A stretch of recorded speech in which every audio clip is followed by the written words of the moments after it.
విద్య లేనివాడు వింత పశువు అన్నారు పెద్దలు.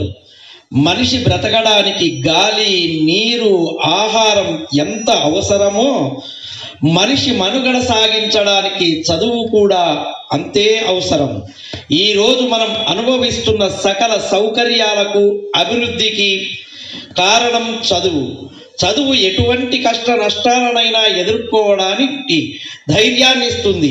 చదువుకోవడానికి ఎటువంటి అవకాశాలు లేని రోజుల్లో డాక్టర్ బిఆర్ అంబేద్కర్ చదువునే ఆలంబనముగా చేసుకొని అట్టడుగు స్థాయి నుండి ప్రపంచానికి స్ఫూర్తి ప్రదాతగా, భారత రాజ్యాంగానికి నిర్మాతగా, భారతరత్నగా ఎదిగాడు.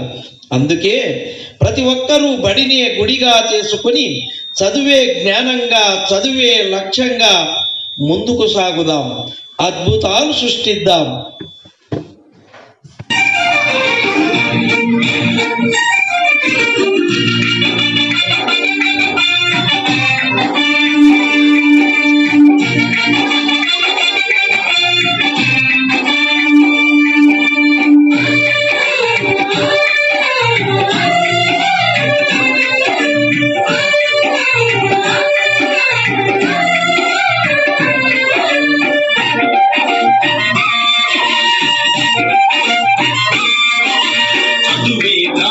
చదువే ధైర్యం, చదువే లక్ష్యం, చదువే గమ్యం. పాఠశాలలోనే బ్రతుకులు తీర్చిదిద్దుకుందా.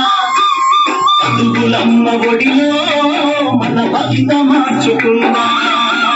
చదువే జ్ఞానం, చదువే ధైర్యం, చదువే లక్ష్యం, చదువే గమ్యం. పాఠశాలలోనే బ్రతుకులు తీర్చిదిద్దుకుందా. చదువులమ్మ ఒడిలో మన భవిత మార్చుకుందా. కష్టాలనైనా కన్నీళ్ళనైనా కడతేర్చేది చదువేరా, కల నెరవేర్చేది బడియేరా. కష్టాలనైనా కన్నీళ్ళనైనా కడతేర్చేది చదువేరా, కల నెరవేర్చేది బడియేరా. చదువే జ్ఞానం, చదువే ధైర్యం, చదువే లక్ష్యం, చదువే గమ్యం. పాఠశాలలోనే బ్రతుకులు తీర్చిదిద్దుకుందా. చదువులమ్మ ఒడిలో మన భవిత మార్చుకుందా.